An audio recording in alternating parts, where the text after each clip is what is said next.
A economia circular vem ganhando força como caminho estratégico para regenerar sistemas, reduzir desperdícios e criar novos modelos de negócios. Ao mesmo tempo, a inteligência artificial se destaca como tecnologia capaz de acelerar essa transição, trazendo eficiência, rastreabilidade e inovação. Mas, junto às oportunidades, surgem também riscos e desafios que precisam ser discutidos com profundidade. Hoje vamos conversar com Isabela Bonato sobre como equilibrar tecnologia, circularidade e impactos ambientais. Logo após a nossa vinheta.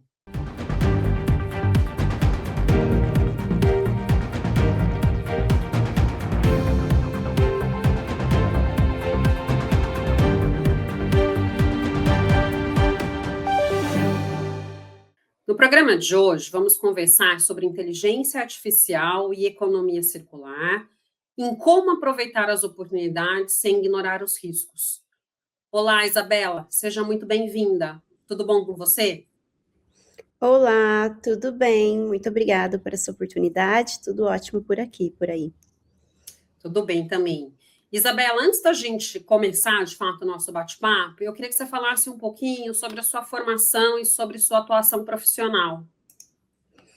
Tá bom, então eu sou bióloga de primeira formação e eu entrei em biologia querendo trabalhar com genética, essa outra temática, mas à medida que foi passando, eu fui me apaixonando pela área de meio ambiente, e aí por isso que eu comecei também a testar outros estágios e me apaixonei por essa parte de gestão ambiental, fui indo para resíduos, e depois eu fiz um mestrado e doutorado na engenharia ambiental. E atualmente eu atuo mais nessa questão de gestão de resíduos e também trabalho com projetos socioambientais, então moro na África há 5 anos, onde eu estou atuando mais também com essa questão do setor humanitário, como que a gente pode ajudar também as questões ambientais nesse meio humanitário e de projetos socioambientais mais amplos. Tá, perfeito. Isabela, de forma simples, como que a inteligência artificial, né, a IA, ela pode impulsionar modelos de economia circular?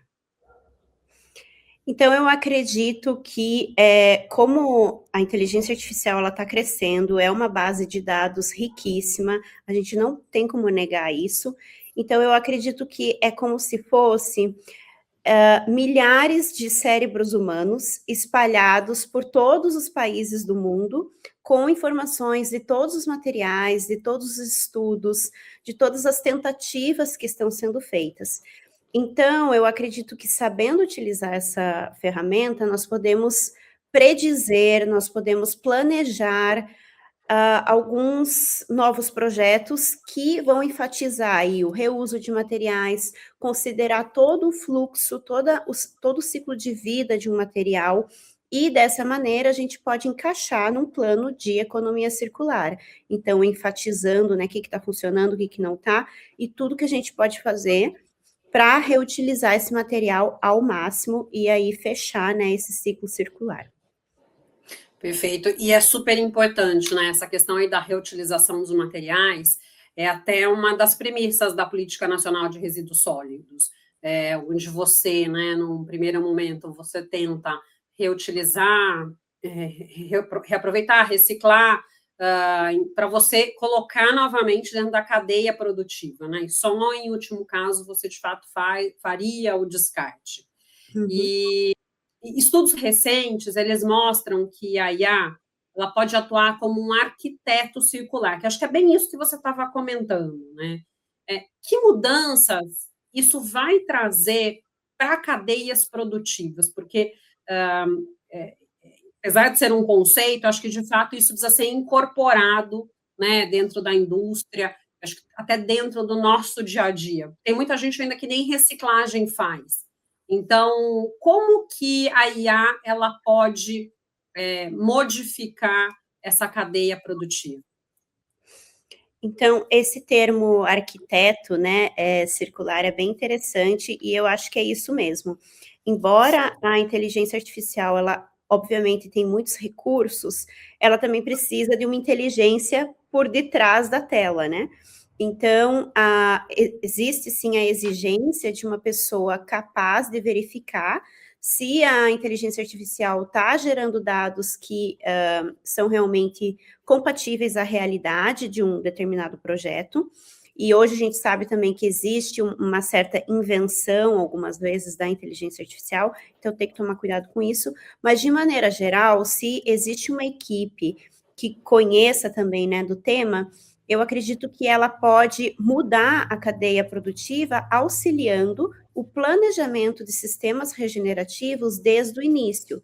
Então, agora, o nosso objetivo no mundo, né, deve ser projetar e regenerar, e não apenas só produzir e descartar, como no sistema linear. Então, eu acho que com a inteligência artificial, com equipes responsáveis e que saibam também do que estão estudando e fazendo e aplicando, a gente pode, sim, atuar em melhores projetos para regeneração. Então, com isso entra o que você acabou de falar, né? Que a gente vai eliminar o descarte final para tentar incorporar cada vez mais toda a questão de resíduos nessa cadeia produtiva circular. E aí sim a gente tem um resultado dentro da economia circular. Isabela, eu acho que é desde pensar, né, a cor de tinta que vai usar, o tipo de material, é você pensar de fato na concepção daquele produto para que no final você consiga ter um aproveitamento maior desse material, né? E você menciona em um artigo a importância de métricas e indicadores de circularidade. Quais são os mais urgentes hoje? Eu acho que hoje nós temos, obviamente, vários indicadores e existem já alguns padrões, o que é extremamente necessário para se comparar. Então, quando a gente fala, por exemplo, de mudanças climáticas, nós temos alguns indicadores a se considerar, né? Por exemplo, o CO2 evitado, né? Que é um dos principais, obviamente. Então, dentro disso, dentro de cada categoria de impacto ambiental, nós podemos pegar os mais importantes e colocar dentro do sistema circular do projeto, para também considerar a escolha de materiais, escolha da cadeia produtiva de determinado produto. Então, por exemplo, a gente pode considerar, assim, hoje, o CO2 evitado, quanto que vai usar, quanto que vai evitar, o quanto de energia e de água que uma cadeia produtiva de um material vai utilizar, né? Quanto que a gente consegue economizar essa água, essa energia. Outra questão também dentro dos resíduos, né? E circularidade, como que a gente consegue fazer o reaproveitamento do material. Então, um material vai para o mercado, a partir que ele saiu, né, da prateleira, que foi para o consumidor final, quanto daquilo que vai voltar para a cadeia produtiva ou não. Então, são itens, né, são indicadores que devem ser, sim, acompanhados, padronizados, gráficos, para que a gente possa comparar e aí ver, né, se a gente realmente está evoluindo para a circularidade ou não.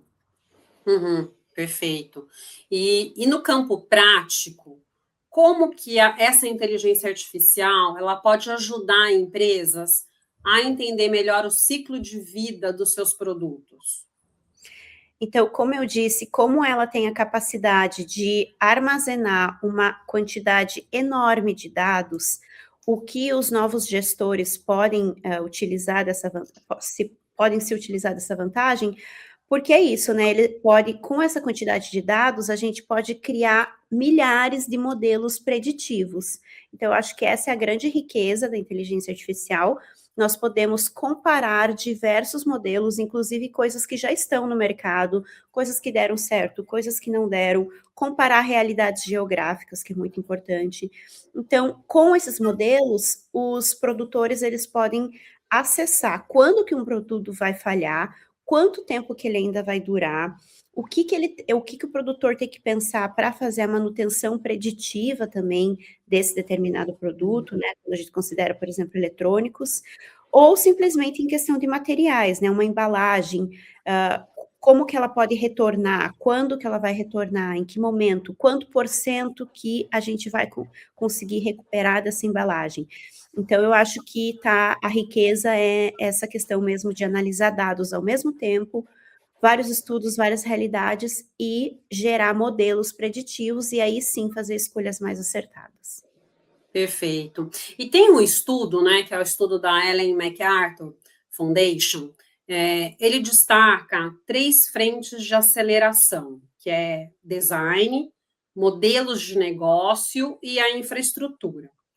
Qual desses, né, 3 itens aí, você considera mais promissor nesse momento? Olha, eu vou votar no design, porque eu acho que o design é a raiz de tudo, né. Então se a gente considerar, por exemplo, uma história muito interessante da humanidade, a gente pode dizer assim, é a invenção do plástico, né. O plástico na época foi uma grande invenção, sem dúvidas ele tem benefícios enormes para a área de saúde, para a indústria alimentícia, a gente não pode negar a praticidade do plástico, mas quando ele foi inventado, né, ou seja, quando todo o design começou, de todos os tipos de plásticos, de tudo que existe hoje, não estava se pensando daqui 30, 40, 50 anos. Uhum, Então, as indústrias estavam gerando aquilo, mas elas sabiam que elas não estavam gerando a solução junto. E aí a gente tem o problemão que a gente tem hoje, né, que plástico, tá em tudo, até no corpo humano, em todos os lugares do mundo, mesmo os inacessíveis. Então eu acredito que, se a gente pensa já na formação do produto, e em como ele vai ser descartado, como que a gente trabalha com o final ou a transformação desse produto, é uma das coisas mais importantes, porque aí com essa projeção, com esse planejamento, aí sim a gente vai buscar um modelo de negócio e a infraestrutura para dar conta uhum, disso. O que uhum, aconteceu, por exemplo, com o plástico é que não foi pensado nessa concepção do material, e aí agora a gente não tem modelos de negócio para que a reciclagem e o reuso sejam, hã, amplamente aplicados e também que seja, o custo-benefício vale a pena, e a gente não tem infraestrutura, então muitos países, né, a maioria das partes do planeta aí não tem essa infraestrutura para lidar com o problema dessa embalagem plástica. Então eu acho uhum. que é isso, a gente tem que gerar o design já pensando na solução, em como que a gente vai minimizar e minimizar o dano desse material e inserir dentro de uma circularidade. Uhum, perfeito. Eu acho que não que as outras etapas não sejam importantes, Isso né, mesmo. mas Uhum. realmente essa questão aí do design, eu acho que ela é fundamental, porque se você É, não pensa nessa concepção, depois você não consegue dar uma seria as destinação. outras 2. É. É, então realmente, eu acho que é super importante mesmo. E em setores, né, como alimentos, eletrônicos, os ganhos econômicos projetados, eles acabam sendo enormes, né, porque a questão do alimento você tem toda uma questão especificidade, porque ter determinado produto não pode entrar em contato com o alimento, porque senão acaba contaminando, e a questão do eletrônico é depois, acho que a separação para uma reutilização, para uma reciclagem ali dos componentes, né? O que impede esse potencial de avançar mais rápido? Eu acho que é porque nós já temos algumas respostas, nós já temos tecnologias, mas a gente não consegue mudar o sistema. Então eu acho que mudar o sistema é muito difícil.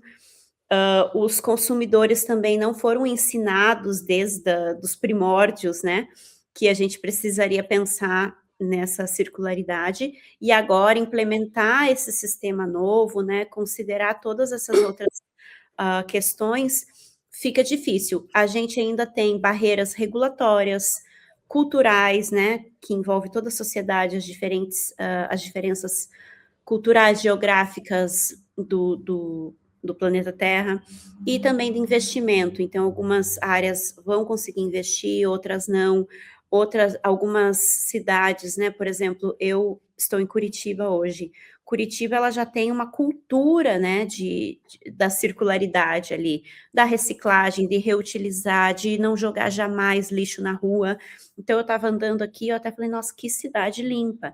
Então isso é uma questão cultural, é uma questão de sistema e que é lento, né? Não é do dia para a noite que a gente vai mudar tudo isso. Então, eu acho que o avanço é lento por essas barreiras sociais, né, de evolução mesmo, de investimento, e as barreiras regulatórias que ainda estão fracas, né? Não são todos os países que têm legislações, regulamentações considerando essas mudanças de sistemas. Tá. Isabela, no seu ponto de vista, né, já que você falou aí de questões regulatórias, como que está o Brasil? Ele está ok em relação a essas questões ou ainda falta?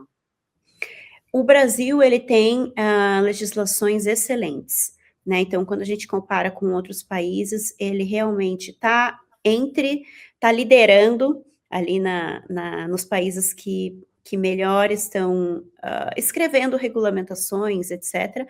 Mas a grande questão do Brasil é a aplicação dessa legislação, né? Uhum. Nós temos a Política Nacional dos Resíduos Sólidos, temos aí um novo documento excelente sobre economia circular, porém, ainda falta muito em relação à aplicação, à fiscalização, então a gente ainda tem um longo caminho para mudar o sistema, é o que eu estava falando, né? Mas, em relação a legislações, eu acho que ele está numa base muito boa. Perfeito. Isabela, você falou da questão da mudança do sistema, né? Até na pergunta anterior você comentou da questão cultural, e daí fazendo também um paralelo em relação ao Brasil. Queria a sua opinião, né? Você acha que é um problema cultural mundial? Curitiba, como você mencionou, acho que é uma cidade que tem uma cultura um pouco mais desenvolvida, mas de um modo geral, como que você vê isso? Porque às vezes a gente tem a sensação, né, que é o brasileiro que não tem a cultura, talvez aí pela uma questão econômica, financeira também da população, você tem a experiência na África, que eu acho que deve ser algo realmente acho que impactante, né, em algumas questões, do mesmo jeito, muita desigualdade, né?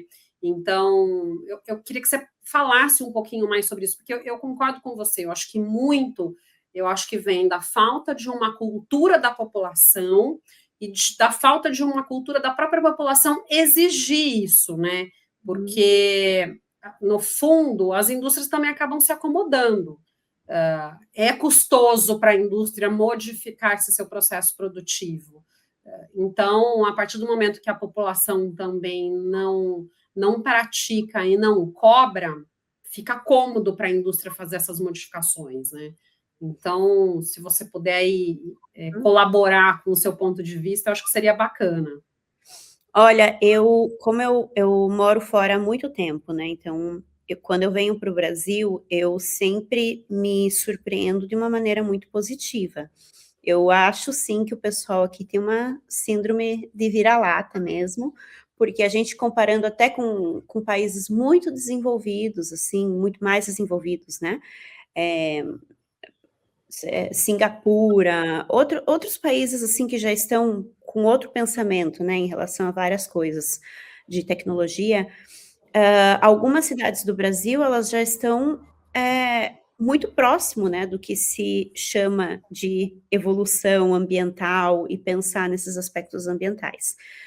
Do mesmo modo, algumas cidades do Brasil são muito carentes, né? Nós temos uma pobreza aí no Brasil, nós temos cidades que não têm infraestrutura, que não têm nada disso de meio ambiente, porque não é a prioridade.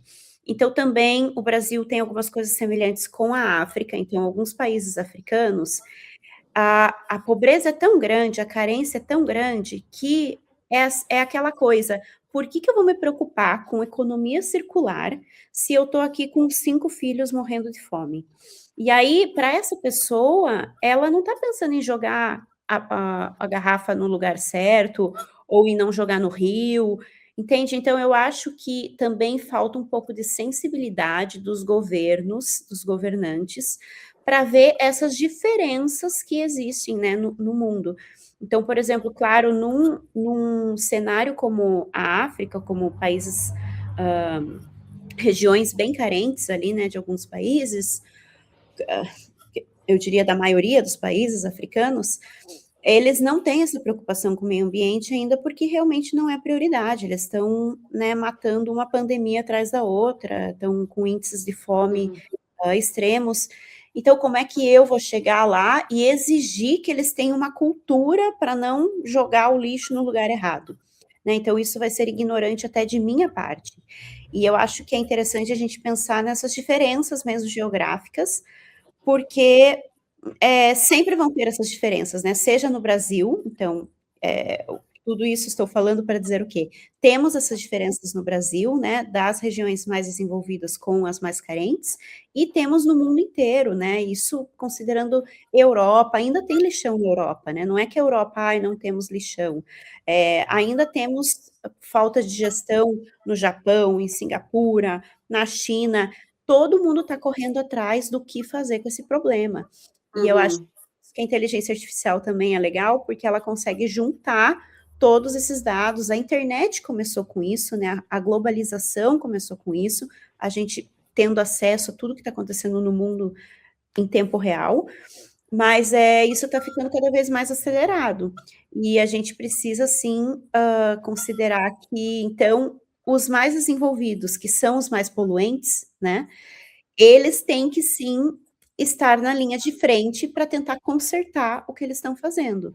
Porque o que está acontecendo hoje, eles são os mais poluentes, e quem está sofrendo é o sul global, né? São as regiões mais carentes, enquanto o norte global está evoluindo, mas metendo muita poluição no planeta.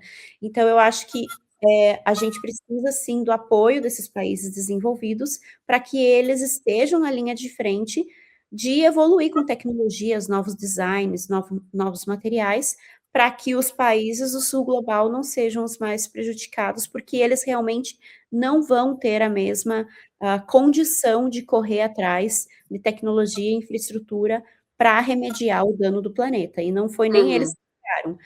Então, eu acho que toda essa questão geográfica, né, essa bipolaridade que a gente tem no mundo, tem sim que ser considerada, e cada um tem que fazer o que está no seu alcance, né? Infelizmente, não vai ser igual para todo mundo. Não, perfeito. Eu até fiz essa pergunta para você, porque eu tive uma experiência, mas essa experiência foi há 20 anos atrás, né, praticamente. E eu morei na França em 98, 99. E para mim, naquela época, né, a gente, Brasil, reciclava dentro de casa muito mais do que o francês. E lá existia, de fato, um incentivo do poder público. O município ele até concedia saco de lixo para reciclagem, que era um saquinho transparente, que era para você destinar o resíduo, né, reciclável ali, então diferente do restante do lixo produzido nas residências. Mas tinha uma adesão muito baixa da população. Né? Hoje, eu até acho que essa realidade mudou um pouco pelas tarifas que acaba se colocando pela coleta de lixo. Porque daí, mas a reciclagem ela acaba acontecendo não porque é algo cultural, é algo para se não pagar a taxa, né? Na Alemanha, principalmente, né? Você sai ali, você compra qualquer produto, você sai do estabelecimento, você larga toda a embalagem lá para não ter que pagar este peso, esse volume na sua residência. Então, o mecanismo econômico financeiro acaba sendo, né, um impulsionador para a cultura, talvez. Mas eu concordo com você da questão da síndrome que a gente acaba tendo e que a gente faz muito mais do que a gente imagina que faz. Porque e essa questão... É só um detalhe, porque isso é muito interessante, porque a gente, por exemplo, Curitiba, São Paulo, né, que tem uma política legal, muitas cooperativas de catadores, tal. Floripa está com um monte de política legal. Então, tem algumas cidades aí do Brasil que estão mandando muito bem mesmo essa reciclagem, e é isso que você falou, a gente faz de graça, né? Porque a gente não começou com incentivo financeiro, a gente começou porque era cultural mesmo. O Curitiba tinha família Folha, que era sensacional, ia nas escolas. Então, eu acho que essa questão de gerar sustentabilidade desde a base, ela é muito interessante. Hoje, a França, ela tá reciclando bastante, porque ela está seguindo os vizinhos ali que deram certo, né? A Alemanha, a Suíça, mas todos eles têm mesmo isso, né? Se você passa lá de uma sacola, na Suíça, Uhum. tem uma sacola branca para lixo comum, que é tudo que você realmente não consegue aproveitar. Se você passa daquela sacola, você tem que pagar 7 francos suíços, se eu não me engano, que é muito caro, né? Então, o pessoal faz de tudo para reutilizar e reciclar certinho, para realmente ter só um saquinho que é concedido, né, Uhum. por semana. É. Então, a É isso que eu ia falar. É por semana. A gente aqui no Brasil, né, gera lixo diário praticamente.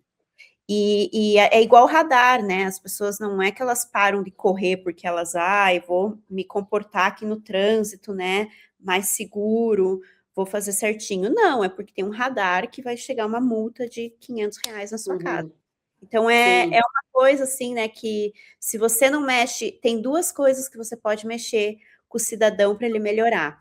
Uma é vergonha. Eu estava lendo um artigo que falava disso. Se você está num condomínio, todo mundo separa lixo e você não, você vai acabar separando porque você vai ter vergonha dos teus vizinhos de ser o único porcão, né, do condomínio, e aí você vai começar a Uhum. separar para não ser olhado torto.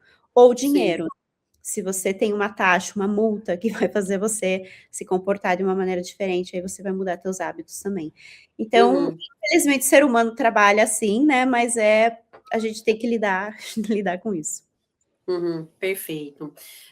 Isabela, alguns autores, eles apontam barreiras como baixo valor dos produtos usados e uma falta de rastreabilidade, porque a rastreabilidade também é super importante para você incentivar a questão da reciclagem, do reuso e tudo mais, né? Hum. Como que a inteligência artificial ela pode contornar esse obstáculo? Então, hoje nós já temos, né, vários sistemas que já estão contando com inteligência artificial para fazer a rastreabilidade desses produtos. Então, basicamente, a origem de tudo é sempre a mesma base, né, que é um conjunto de dados e transparência. Então, você tem que colocar todos esses dados e eles vão ser, então, abertos para que você possa estudar o que está acontecendo em tempo real. Então, esses dados, essa transparência e esses novos sistemas de rastros digitais, né, de determinado produto, eles podem sim ser super úteis nas cadeias de reuso. E eu acredito que é isso que os gestores estão começando a aplicar, né? E aí, sabendo de onde veio, para onde vai, quanto tempo levou, o que se perdeu, o que se ganhou, esse valor pode ser recalculado, e aí o valor desse material vai aumentar, né? Quando você otimiza todas as operações nesse período. Uhum, perfeito. E a rastreabilidade, né, assim, pelo menos no meu ponto de vista, seria um instrumento que poderia ser mais utilizado, né, com uma maior frequência, para você forçar o consumidor final a fazer um descarte correto de determinados produtos, né? Eu acho que a gente, pelo menos ainda no Brasil, a gente percebe muito quando você tem enchentes ou chuvas mais fortes, resíduos, né, principalmente de plástico, às vezes ainda tampando boca de lobo, indo parar no rio. Então, e acho que é uma dor da própria indústria, né, às vezes até de refrigerante.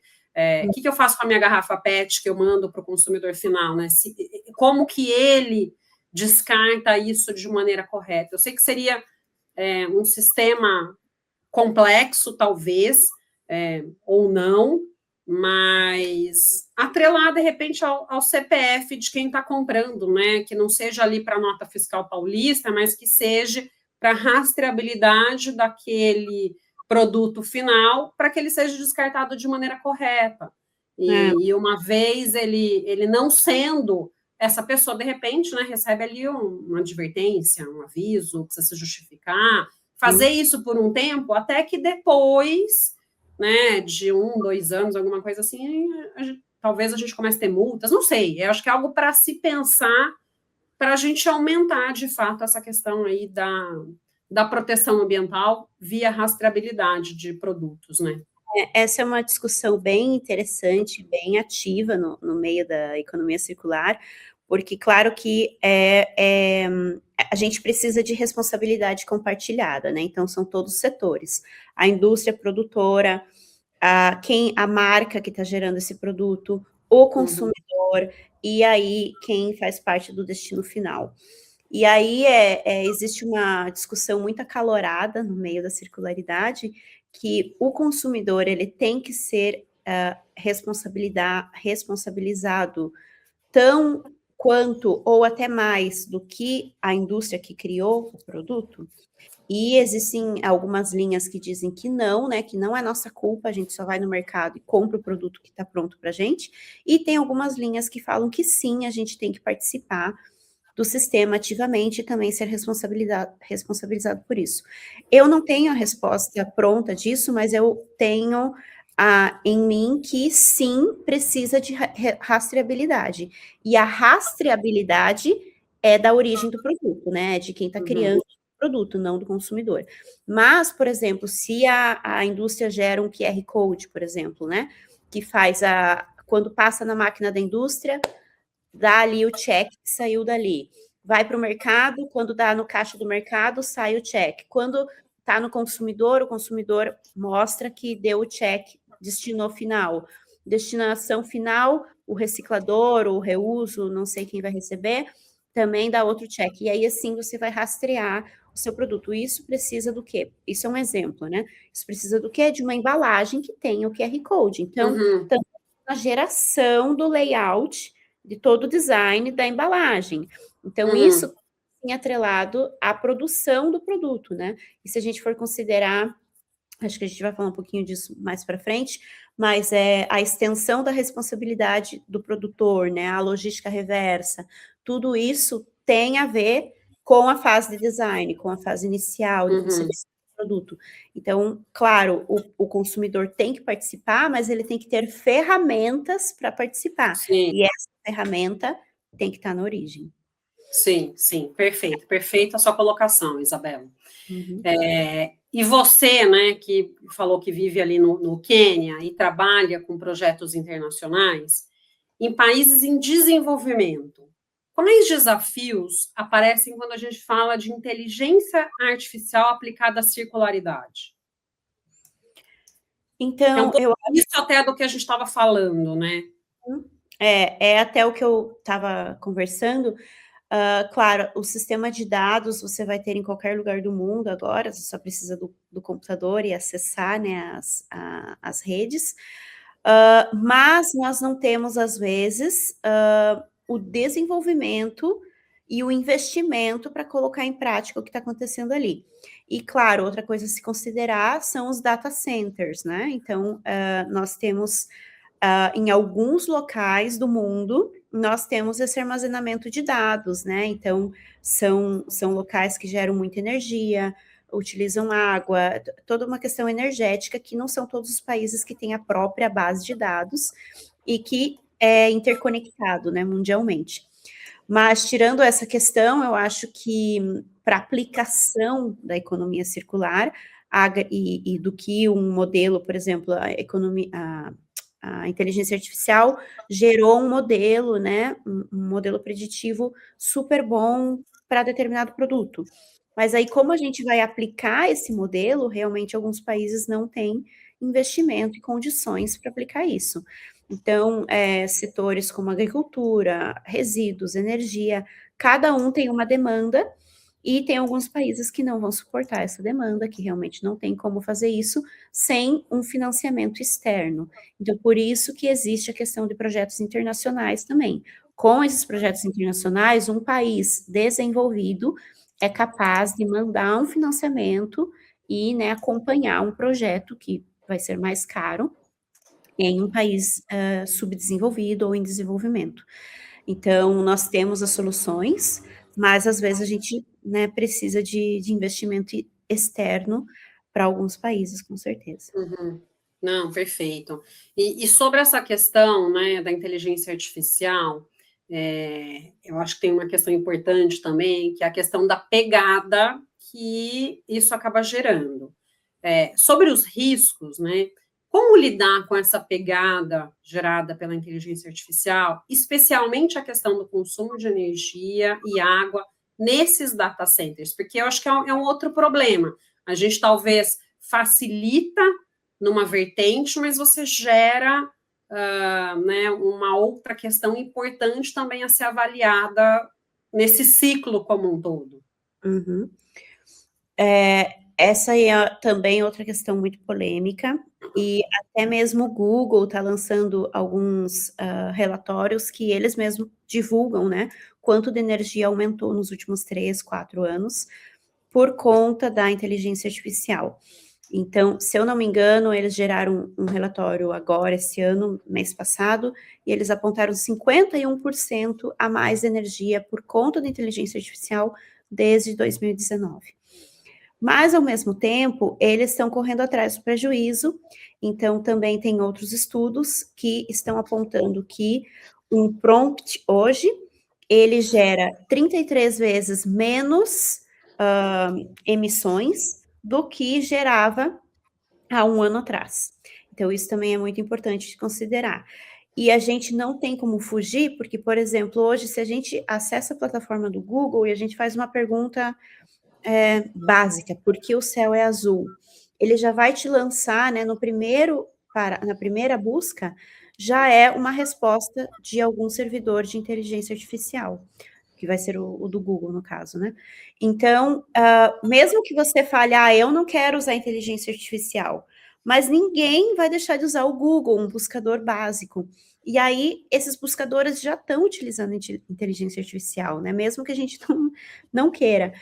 Então, essa questão de eles começarem a trabalhar cada vez mais para ter cada prompt gerar cada vez menos energia é super importante. E isso eles já estão correndo atrás, porque é uma questão que pega no lucro deles também, né?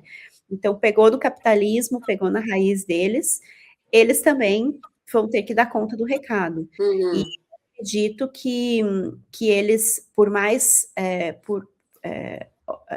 por pior que seja esse aumento energético que nós temos, né, por conta da inteligência artificial, de alguma forma, isso tende a diminuir com os anos, né, os estudos mostram isso, é a mesma coisa de a quantidade, né, que a gente utilizava para fazer um celular, que era desse tamanho, e agora, né, a gente está cada vez com equipamentos menores e tentando otimizar e fazer cada vez coisas mais eficientes. O que a gente precisa é que essa eficiência perdure e só melhore ao longo do tempo, né? Porque essa deve ser a prioridade também, senão vai contra ao que a gente está tentando buscar. Não adianta buscar uma ferramenta que está piorando outro setor. Perfeito. E uma outra questão, eu acho que é o aumento desse e-waste, né? Que é uma outra preocupação. Que políticas ou soluções tecnológicas poderiam também reduzir esse impacto? Mais uma vez, eu acho que aqui para e-waste é muito importante a gente falar do design, novamente, porque a gente precisa que tenha uma consideração maior à desmontagem, ao reparo. Hoje a gente sabe que alguns equipamentos ainda se estragam, a gente tem que jogar o equipamento inteiro no lixo, porque não tem o que fazer e não tem nem pessoas que reutilizam todos os materiais ali que você está jogando. Então, isso é um erro de design grotesco que a gente não deveria ter mais em 2025. E a gente tem também uma obsolescência programada, né? O que também é outro erro gravíssimo dos produtores, das marcas. Um produto a gente compra tinha que poder durar a vida inteira, né? Se estragar uma peça, uma placa-mãe, a gente troca só exatamente o que estragou, não o produto inteiro. E hoje Uhum. não vale a pena, né? Às vezes a gente tenta reparar algo e é mais caro do que comprar um produto novo. Então, isso é um erro enorme de design, e a gente tem que ter políticas e que os produtores entendam que esse design para desmontagem e reparo é super importante. Então, soluções tecnológicas, políticas agregadas, e também essa gestão circular dos equipamentos eletroeletrônicos. Então, como que a gente recicla, como que a gente recondiciona? Se a gente precisa realmente jogar um equipamento inteiro no lixo, como que a gente vai reciclar e reutilizar todos os materiais? Não é 20%, é todo, tudo, tudo, tudo. A parte plástica, a parte metal, a parte de metais valiosos, o vidro, Uhum. tudo. Então, hoje a gente não tem isso ainda, a gente aproveita muito pouco do e-waste, e o resto acaba em aterro sanitário, então isso também Uhum. é um erro enorme. Eu que trabalho com resíduos, assim, é um negócio que dói no coração de ver o quanto que está sendo jogado fora, e que a gente É. simplesmente não sabe como reaproveitar, não tem mercado, enfim, é um Uhum. erro de design também. Não, com certeza, né? E se a gente parar para pensar, ah, assim, é um absurdo, né? Estou tentando achar uma outra palavra, mas eletrodoméstico, né? Geladeira. Você pega ali a geladeira da época da avó, tem geladeira que ainda funciona, né? 40, 50 anos está funcionando. Uma geladeira nova, durar o quê? 5, se durar 10 anos, né? Tá bom. Celular, que não deveria ser essa mudança constante, televisão também, PlayStation, então são todos equipamentos eletrônicos que, né, a cada ano, por que cada ano você lança um modelo novo? Tudo bem, tem coisas que realmente a tecnologia muda, mas será que tem essa necessidade de todo ano você fazer com que o consumidor troque? Porque é isso que acaba despertando, né? E tem muita gente que troca porque não, preciso ter o modelo última geração, preciso ter isso, preciso ter aquilo. Não é que o outro deixou de funcionar, é que simplesmente lançou um com uma ferramenta X e, e daí você busca essa nova ferramenta. Então, são perguntas, né, que eu acho que a gente, como sociedade, como cidadão, a gente precisa se fazer. Eu acho que ao longo dos anos vem muito aquela cultura do consumismo, e a gente deixar um pouco essa cultura de lado, né? Focar mesmo na funcionalidade. Uhum, com certeza. É É, triste, e até se você não perde porque estragou, você perde porque você quer uma nova ferramenta, né. Então, é um caminho ali muito difícil para a cabeça do consumidor, e é muito difícil. Eu falo muito isso com as minhas amigas, tal, que quando eu moro na África, eu não sinto tanta, quando eu estou em países africanos, eu não sinto tanta vontade de comprar novas coisas, porque não tem tantas opções, as pessoas não estão falando tanto disso. Mas quando você chega no Brasil, ou você vai para um país tipo Estados Unidos, que é mais acessível, que tem mais opções, a propaganda, o marketing é muito forte, e você nem está precisando daquilo, mas você uhum, fala: "Ah, não, né, eu quero uma câmera nova, eu quero um negócio novo", e aí que tudo vai acontecendo. Então, é muito difícil mesmo você não ser seduzido por novas é, opções, e ao mesmo tempo, quando você não é seduzido, os equipamentos já estão ali prontos para serem descartados, porque no mundo o mercado já está gerando novos substitutos, né. Então é muito difícil mesmo. uhum, é isso aí. E no equilíbrio aí entre esse, né, o hype tecnológico e a responsabilidade ambiental, quais critérios você considera essenciais para a gente garantir que a inteligência artificial ela esteja realmente a serviço dessa circularidade, né? Que não seja, não entre nisso que a gente está comentando. Então eu acho que, os servidores, né, quem está mexendo com isso, Os responsáveis pela inteligência artificial, eles têm sim que pensar em eficiência, transparência e propósito. Então, eficiência no sentido de realmente pensar essa eficiência energética, o que eles vão fazer para melhorar cada vez mais, né, gerar menos energia para cada prompt, e para que isso seja cada vez mais, não seja visto como um problema, mas sim como, não, eles estão correndo atrás e que em alguns anos isso não seja mais um problema, né, que os data centers, eles consigam ser cada vez mais eficazes. Transparência, eu acho que eles têm que melhorar a transparência, da onde que eles estão pegando esses dados, por que ainda existe uma parcela de invenção na inteligência artificial, né? Por que ainda existem esses erros? Se esses bancos de dados são legais, quando eles estão lendo um livro, que eles paguem o direito, né, para o autor, se eles estão repassando esses dados de pesquisa científica, de autores renomados, etc. Então, acho que a transparência tem que ser melhorada também. E o propósito tem que estar na raiz, ali na visão também. Eu acho que ainda não está, mas a gente precisa, sim, colocar um propósito que a gente precisa ajudar o planeta, né, com a inteligência artificial, e não ajudar na destruição. Então, tem que ter, sim, um propósito regenerativo, e não apenas o lucro, e não apenas só gerar o que for, né, isso vale até para outros âmbitos, como a questão social, né, que não ajude, por exemplo, o ódio, né, de populações, ou brigas, ou guerras, mas que tenha certa regulamentação, não é bem regulamentação, mas que tenha um limite, um propósito mesmo, que eles estejam, sim, preocupados em não fazer o mal, mas sim trazer melhorias para o planeta. Eu acho que essa é um equilíbrio entre inovação e ética, que é uma discussão antiga e que agora só está aflorando. Sim, com certeza. Isabela, para a gente encerrar aqui essa nossa conversa, que acho que você deixar, a gente, né, vai, porque o tema, ele é bacana, ele é interessante, tem muita coisa ainda para a gente conversar.